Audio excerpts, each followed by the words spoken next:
سابق امریکی صدر کی بدنام شہرت، رونالڈو کو ٹرمپ ٹاور میں اپارٹمنٹ بیچنا مشکل۔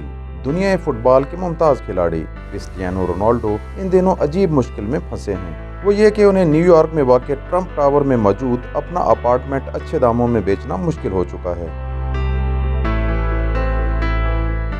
معاشی ماہرین اس کی وجہ سابق صدر کی بدنام شہرت کو قرار دے رہے ہیں۔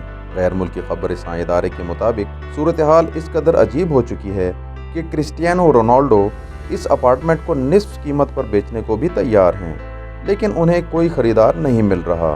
اس سے قبل قرار دیا جا رہا تھا کہ اس اپارٹمنٹ کا فرنیچر بہت بھاری ہے، اس لیے خریدار اس میں کم دلچسپی لے رہے ہیں۔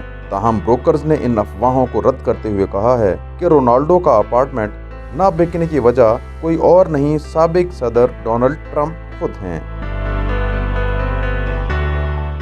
خیال رہے کہ پرتگال کے star footballer Cristiano Ronaldo کے اس اپارٹمنٹ کو معروف ڈیزائنر جان پیبلو مولیکس نے خوبصورتی سے مزین کیا تھا۔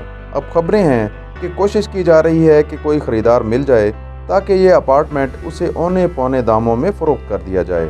میڈیا کا کہنا ہے کہ رونالڈو اس اپارٹمنٹ سے اس قدر اکتا چکے ہیں کہ وہ اسے $10 ملین کے نقصان میں بھی فروخت کرنے کو تیار ہیں۔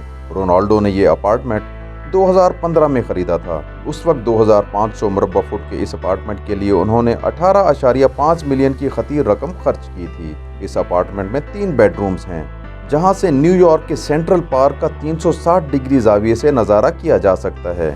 حالیہ جاری ہونے والی اس رپورٹ میں کہا گیا ہے کہ نیو یارک کے علاقے مینہٹن میں واقع یہ ٹرمپ ٹاور اپنے مالک کے اقتدار سنبھالنے کے بعد سے 20% سے زیادہ قدر کھو چکا ہے۔